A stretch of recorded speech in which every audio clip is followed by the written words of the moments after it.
Welcome to Mindcrime Liberty Show with me, Ryan Dawson, and him, Tim Patton.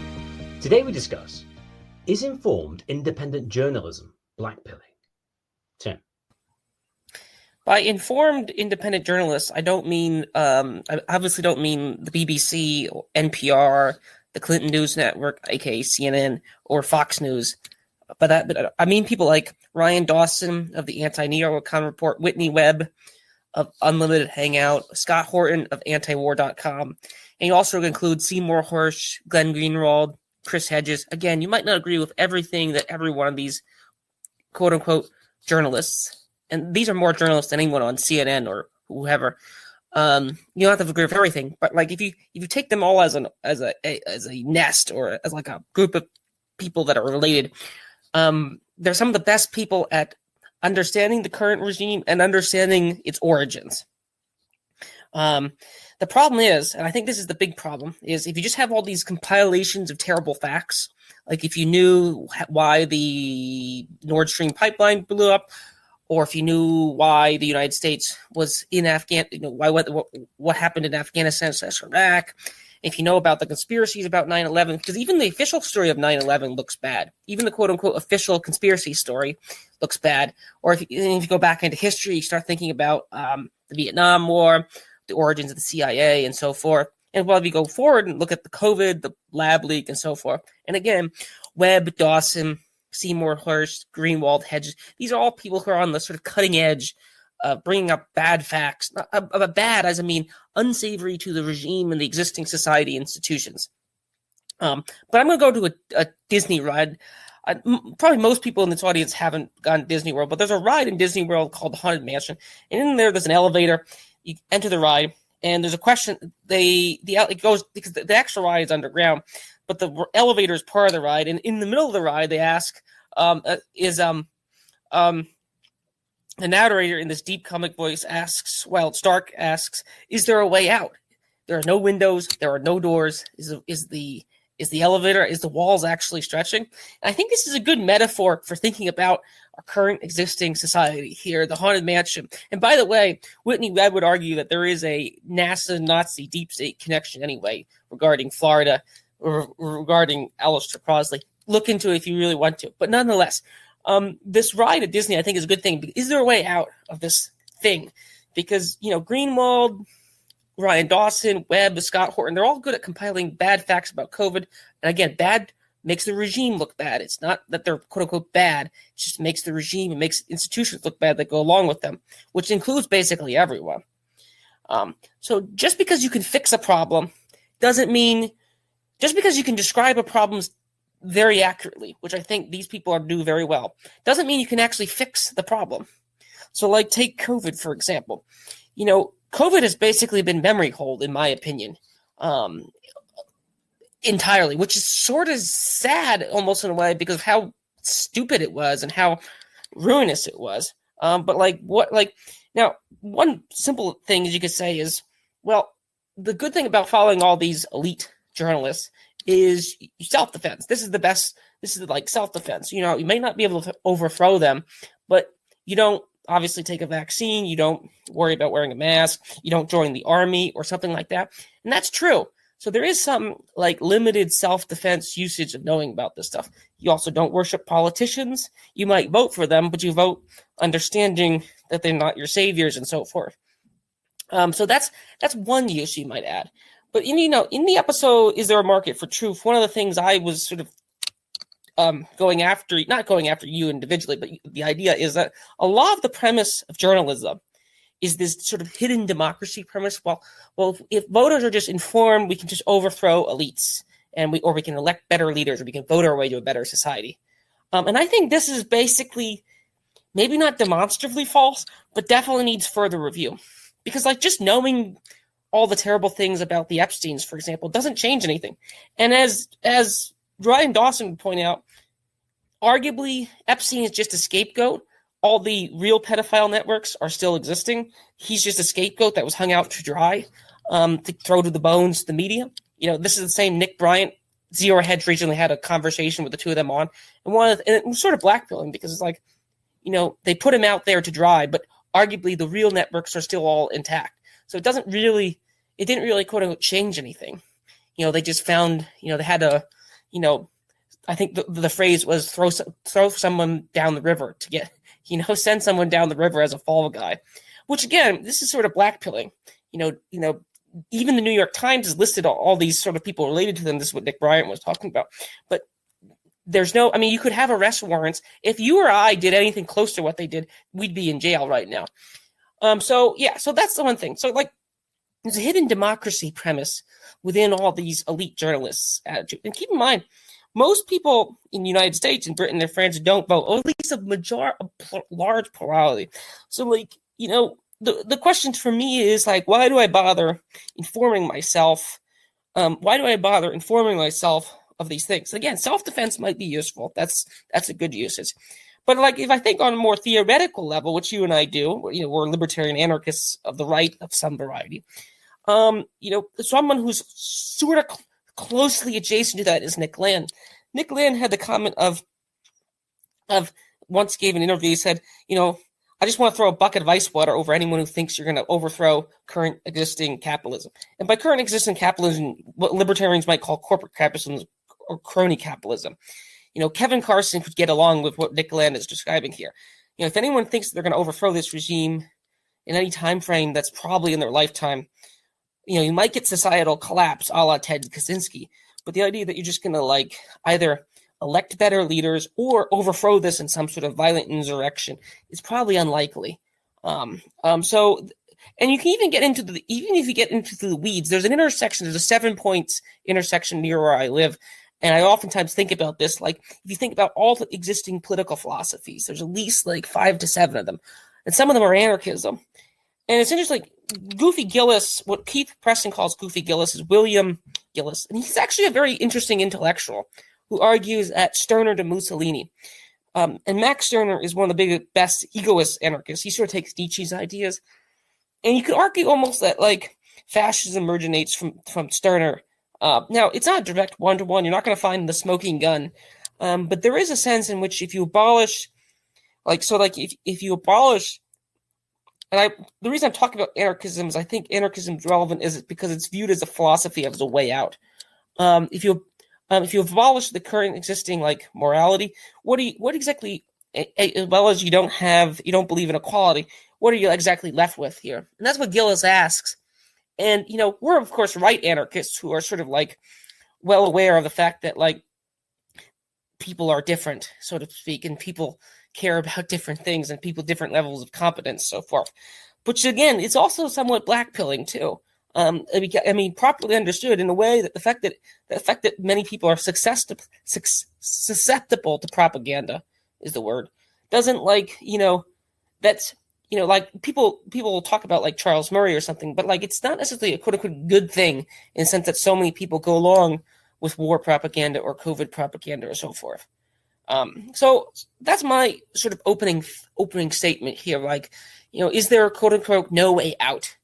And what's the point of listening and following and reading all these highly informed journalists? They're very good at explaining the territory, but they don't really offer much of a quote unquote way out or a way to quote unquote justice, if indeed justice exists. So then, I assume you keep some tabs on this stuff. What do you make of these highly informed journalists, and do you get blackpilled by hearing about all the terrible things that elites in our society are doing? If I believed in democracy, I would, which I think is where Whitney Webb just seems really sort of oh no, the tech bros are really bad because they're going against the Constitution, all this kind of thing is so the democracy is a joke, and constitutional republics are hardly any better for that matter. Anyway, so I think if you're a Democrat in the sense that you support forms of democracy, then yeah, it would be because your system fails and demonstrably fails. But if you take the view that we expect to be ruled by an organized minority, you might prefer it not to be the case, but insofar as you sort of resign yourself to that being the case, then it's not particularly blackpilling. in a way, one of the good things to know about this is that you don't waste all your time in activism. If you are going to do any form of activism, you know that you have to be strategic. You've got to go to people who have power, and you've got to try and infiltrate them and work that way. You don't just spend all your time going on marches and doing all the stuff that the quote unquote left have done, succeeded at. But the thing is, they only succeeded there because they had the media and everyone to report on what they were doing, and they could craft a narrative. If you were going to go on a march on something else which the leftist media didn't really care about or was very much against, they would just ignore you. So knowing this means that you can actually spend more time doing useful things and actually being happier as a result of that. So I don't think it's necessarily blackpilling. Also, as well, I was thinking about how you have the sheeple, of which there are many sheeple. But the thing about it is that really, if you want a functioning society, you kind of need sheeple. Because if everyone was antagonistic about how everything was run and was opposed to everything anyone else tried to do because, well, we had a better idea and you shouldn't do that, not really very much would get done. And it would probably be an annoying place to live. Now, this isn't to say you want everyone to be like, I don't know, the stereotype sort of German or the Chinese or whatever, who just does whatever the leaders obey. But to recognize that, well, the problem here is that you've got a bad elite who aren't really harnessing sort of the sheeple well. Because if they were harnessed well, they'd be a great asset to the society as a whole. And actually, because they do follow what they're told to do, things can actually happen and be organized. So I think that I think the biggest black pill is to realize that the only real way of achieving anything politically is via some sort of elite class. And insofar as you're not there, then that's a problem. That said, it's a case of, in a sense, marketing. It's, well, how do you become influential? I mean, I'm not sure how this happened, but Curtis Yarvin seems to have become somewhat influential. And he was just a rando pseudonymous blogger, who I believe was actually on Blogger, the old Google platform, if everyone remembers that. And he somehow ended up influencing Peter Thiel, I think, and made influence that way. And so influencing an elite class is it any more difficult than trying to get to one of the things with the sort of the democratic journalistic idea is, well, you've got to somehow get to every living room, to talk to everybody, to convert the whole country. I'm like, well, that's kind of pretty hard. So is it more blackpilling trying to deal with like a smaller elite group? Well, not necessarily. The issue really would be is whether you could ever get their interests to align with your ideological interests. That would be the issue. I suppose as well with this in general, the blackpilling, I think if you're sort of an atheist, or you're a theist that doesn't have sort of everything gets better at the end type thing, so a non sort of linear sort of Christianity kind of approach, then of course things in the end may end up badly and nothing will be rectified. And so this kind of analysis coupled with that kind of view, yeah, you could say it's going to be blackpilling, but that's more of a much broader, deeper theological dispute, as opposed to how the actual sort of informed journalism makes you blackpilled, I would say. So no, I don't really find this hugely blackpilling at all, really. Do you as far as blackpilling concerned is, do you think COVID was a blackpilling event, or do you think it was a white pilling event?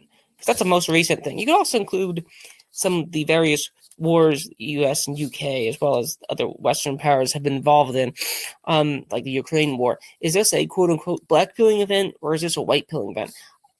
I cannot help but think COVID was a giant depressing thing. Although there is a sense in which if you get through the tunnel, then you just basically realize, wow, most people are just going to obey what the TV tells them.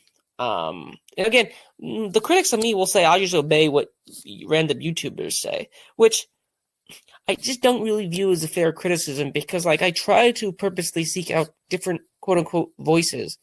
Which is that the NPR style arguments are just bad. So someone like Chris Catrone or Chris Hedges are neither of which are on the quote unquote right in any meaningful way, except if you think that the only way to be on the right is to always have TDS. That's the only way to be on the left is always have TDS. Which, as I try to seek out people who aren't there.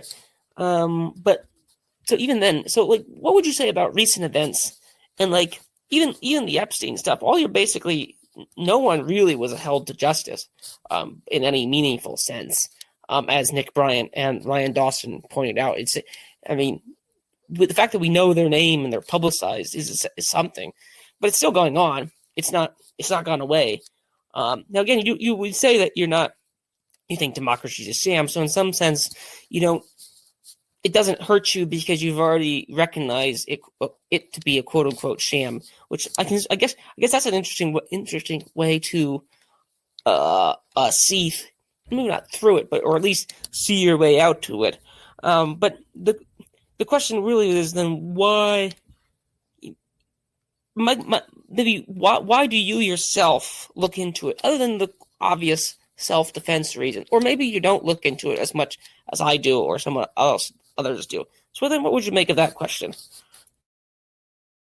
For all of what I said, I do think that the lockdown coronavirus stuff was blackpilling. That was, yeah. I mean, yes, I expect people to sort of do what they're told, but then I'm kind of thinking, well, there's a limit to how much they can do what they're told. That was, and then I suppose, although it's to be expected, the way in which, well, coronavirus, it doesn't happen when you're looting and stuff because some black geezer got stud on the neck or something. Now, the way is, the question here is how to really conceptualize this. Was it kind of depressing and not like bad? Yes, clearly. I mean, the fact that people didn't go see their families or whatever in lockdown was just absurd. It's like, you would have expected loads of people just to have gone, this is stupid, I'm just going to go and see my family. I mean, you or my friends, you would have expected people to have done that. That said, people may well have done that. It's just that they kept rather quiet about it. But I think so I suppose actually the biggest blackpilling thing really was any form of elite or any form of sort of person with any form of influence whatsoever did not oppose any lockdowns in any way, shape or form. The only man who did, and he is so minor, was Peter Hitchens in England. Nobody else is. Nigel Farage, absolutely nothing. The Archbishop of Canterbury, absolutely nothing. No prominent politician, no one with any influence whatsoever said, this is stupid. Because if they would have done, then I think more sheeple would have not been sheeple. They would have, well, they might have been, you could have said sheeple against their sort of chosen sort of authority, but then there would have been substantially more resistance. So I actually think the biggest problem was how almost everybody got into line with it. I mean, there are some notable exceptions. Of John MacArthur didn't in America, which was good.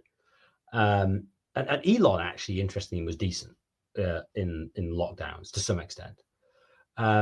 So I think that was the biggest concern, really, for me.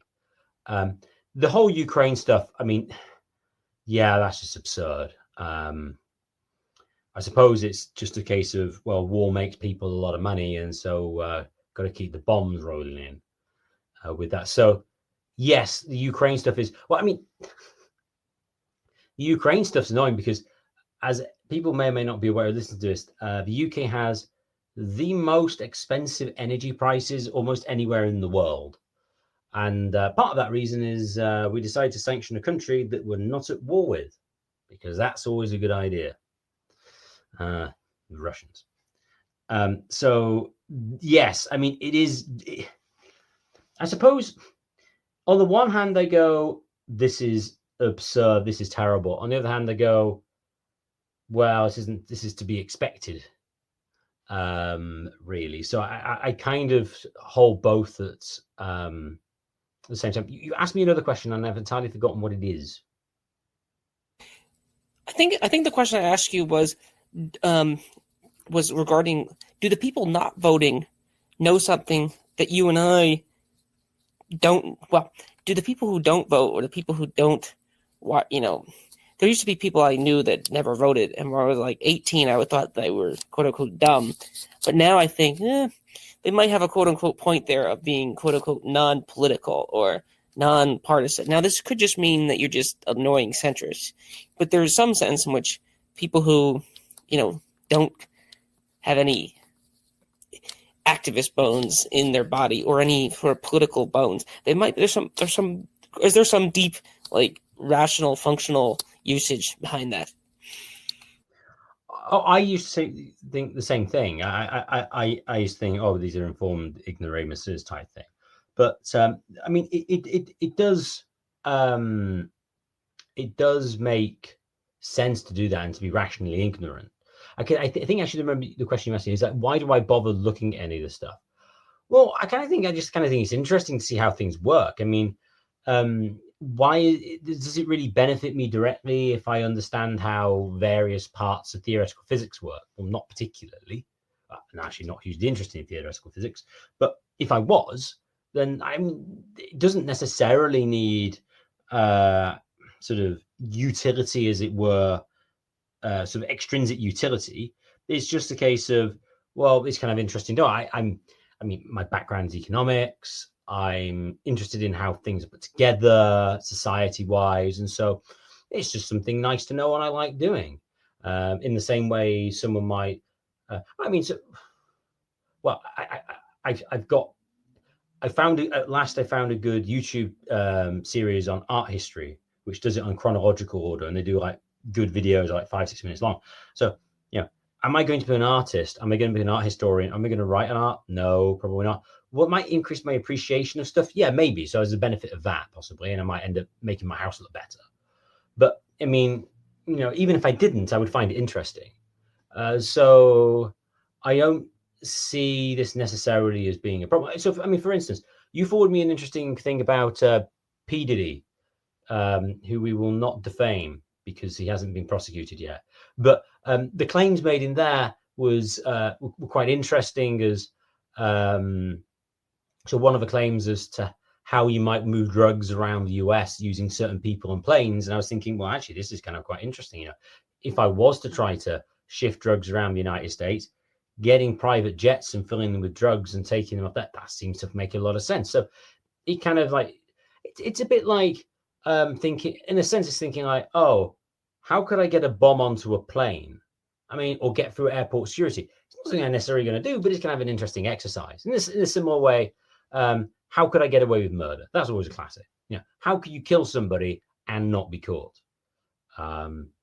So I kind of see it a little bit like that. I mean, maybe I'm treating it too lightly like that, but I mean, that's the approach I currently take.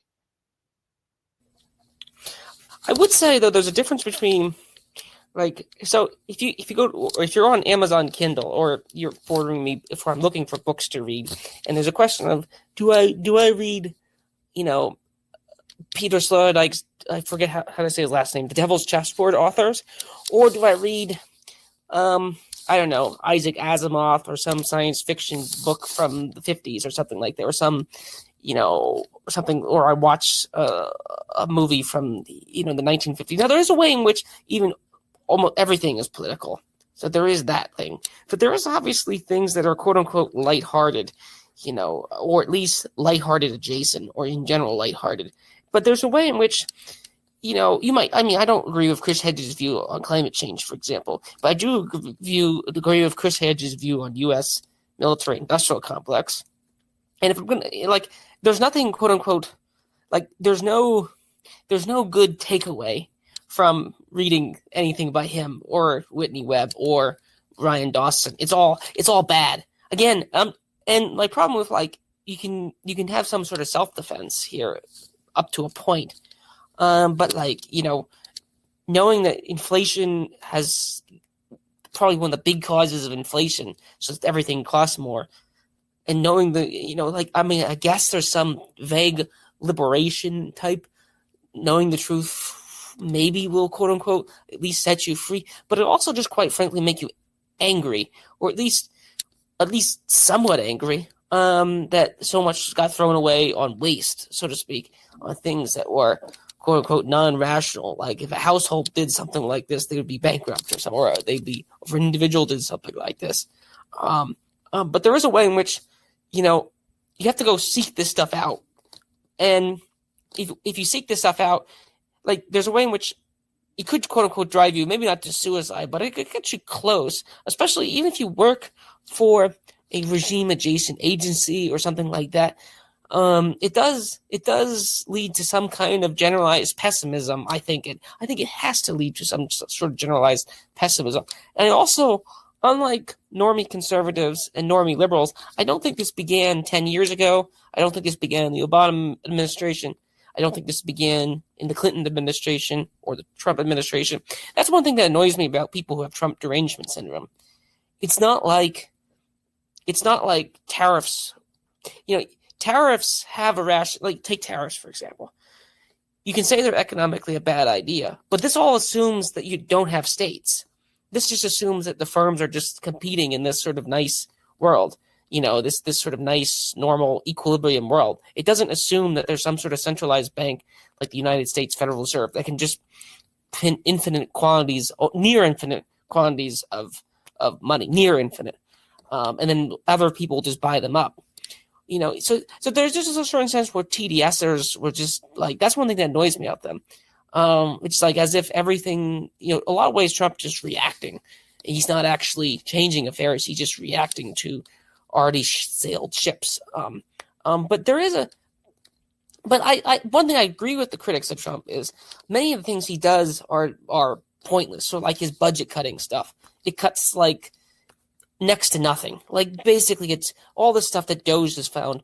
I mean, cutting USAID is great, but we know the real fish are still, the big fish are still swimming out there, and that's not gonna there's no quote unquote hope seemingly anywhere.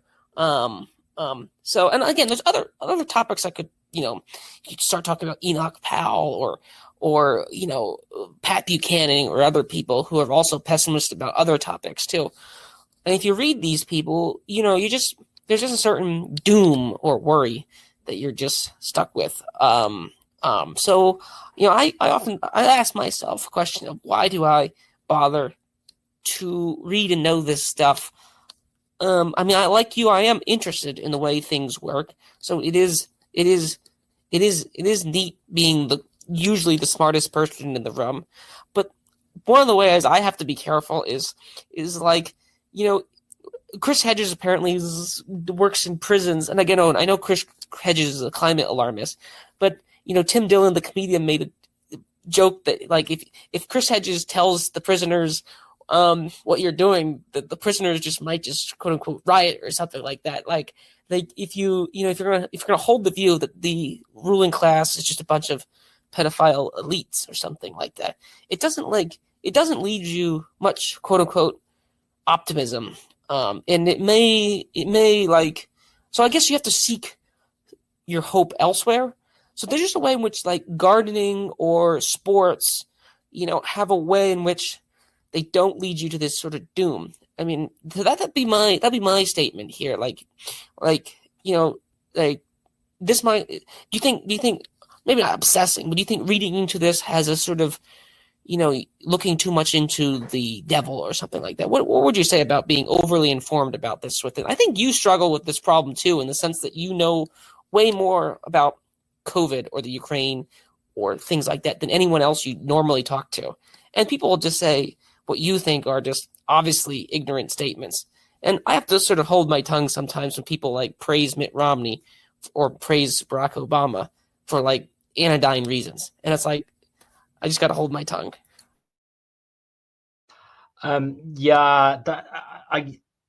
If I dealt with normies more frequently, I know how to deal with them better. I always have the issue of, okay, what you've said here is almost entirely wrong. How do I say something in such a way that how do I say something in such a way that they won't immediately close down and ignore everything else I say, but will not leave the position entirely unchallenged? Which is something I'm not brilliant at, just because I don't speak to that many normies. And the people I talk to mostly are my clients, and they're young, and so they listen to what I say anyway. And they're generally more, which is kind of interesting to talk to young people, because they're not typically as sort of fully fledged in what they believe, and so are happier to listen to other ideas and things. So I do think, though, just with the blackpilling thing, I think if you are very sort of, if you're sort of a monomaniac, which this might be unfair, Scott Horton gives me this impression that his sole interest is war. That is what he's interested in, is war. And he just spends all his time looking at how bad the US empire is with respect to war. And that's all he does. And I think that's a problem. If you end up doing that, then you're going to end up being blackpilled. Because, I mean, Scott Horton, I suppose you say he's passionate, but I won't quick interrupt. I entirely agree. I have the same observation. It's immense of how much that guy knows about all sorts of random meetings in like the 1990s between various like Iranian and Saudi generals. Just amazing what he knows.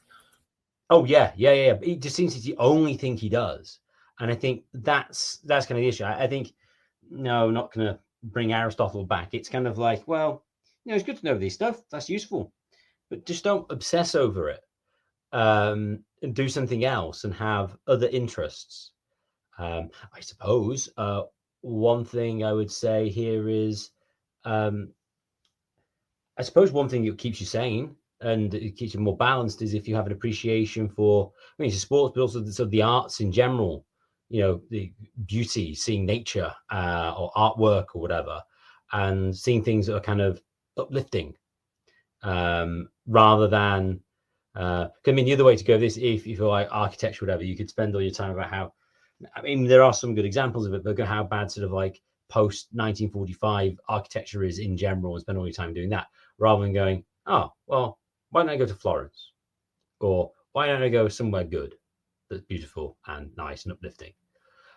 So I think it's kind of diet is this. It's like, is eating McDonald's bad?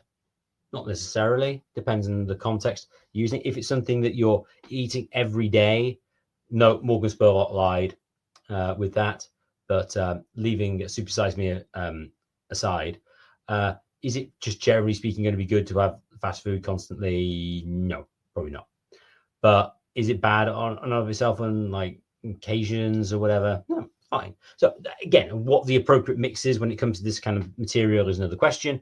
But that's the way I feel. It's one of diet, I think, and that's going to give you the most balanced way of looking at these things. Well, you could say that Scott Horton, Webb, Greenwald, and others, it's their job or vocation or whatever. So there's at least some points could be marshaled in their favor in the sense that they kind of have to. I mean, that's just how they quote unquote make a living.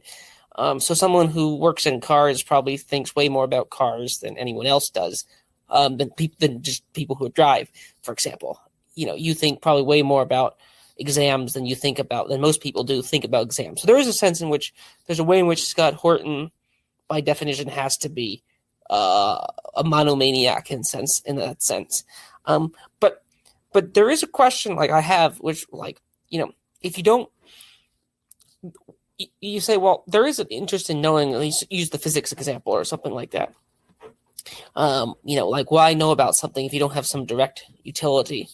And I think there is a good case made. It's useful to know things that don't have some sort of direct utility, or at least seemingly direct utility. But there is a kind of, I do think that especially the online dissident communities, and we sort of discussed this with terminal philosophy and taboo topics, in the sense that like one of the things I've come to the conclusion is that like taboo ideas are taboo for a reason, even if you think the taboo is stupid. So in that regard, I mean, I guess there's a statement that a little education will make you an atheist, a lot of education will make you a Roman Catholic, or you can just say a Christian if you want to. But there is a sense in which if you know enough about the Nord Stream pipeline, you know enough about the CIA, you know enough about Mossad, you know enough about World War II, eventually just say, well, people are just, you know about the prehistory of all these events to, the World War I, the Franco-Prussian War, and so forth. Well, nothing's, it's all kind of like, it's kind of like nothing new under the sun. There is a certain way in which that, if you're going to do it, you should do it enough that you just realize, well, this seems like it's been always the case, or at least some version of this has always been the case. So, so there is a sense in which if you've learned enough, you know enough that you are at least aware of some version of the territory, that you don't say stupid things, maybe you should quit reading about these topics. There is a sense in which that might be the case here, but I guess the question is it how do you judge between the two extremes? Because like on the one extreme, you would have someone who just doesn't know anything, and on the it's more a triad. On the other extreme, you'd have Scott Horton or Whitney Webb, and on the third extreme, you'd have like a Fox News or Rachel Maddow disciple. Like how do you judge between those three? Triad. It's like a triangle. How do you judge between, like, if you're going to pick the Aristotelian approach, how would you balance between the three things? Because I'm a person who seems to go from I'm stuck between like the Ted Kaczynski camp and like the Scott Horton camp. Like that's basically my thinking about like reality regarding these things here. I guess there's some degree in which you get some amount of bliss or serenity eventually if you read enough of it, but it's a lot, and it's not the kind of. It doesn't always, it's sort of like, oh, another war. It's like, it seems like the United States is just going to have a war with Iran and there's nothing we can do to stop it. It just seems like this is just predestined almost. I mean, it sounds sad, but it just seems like this is a domino that's just sitting there that wants to be knocked over. It's like a cup on the edge of a table, and like there's a cat the cat is the U.S. military industrial complex in Israel, and it just wants to knock this cup over. It's just going to cause a whole lot of problems. It's just going to happen, and there's, like if you read enough Scott Horton and Whitney Webb, same way with surveillance. It's like, I'll do certain things to get away from, like, I don't have Amazon or things in there, but like, there's just cameras everywhere. If you go to an airport, you're just surveilled. You go to a mall, you're surveilled. There's just certain degrees of which it's just already there, Whitney. It's already there, Scott Horton. That'd be my. How would you balance between those three extremes here, and stay quote unquote sane? What would you say that's within? I think knowing what you can control and what you can't control. I mean, I suppose it's going all stoic, really. In the areas that you can make a difference, you try and make a difference, and in the areas that you realize you can't do anything about. You would prefer it to be other ways, yeah, fine, but if you can't do anything about it, you can't do anything about it, and you just have to. We might not like it, but you just got to deal with it. I suppose that's the case. I mean, so yeah, with the surveillance stuff, I mean, yeah, would have rather it not happen? Yeah, sure, but I suppose one thing as well is, well, it depends. Well, if you're an activist type, I suppose you'll get more concerned about it because you're the ones who can get sort of. You're the ones who are going to be sort of arrested or whatever with the technology, which I suppose goes into sort of the democratic stuff. Although that said, you could be some sort of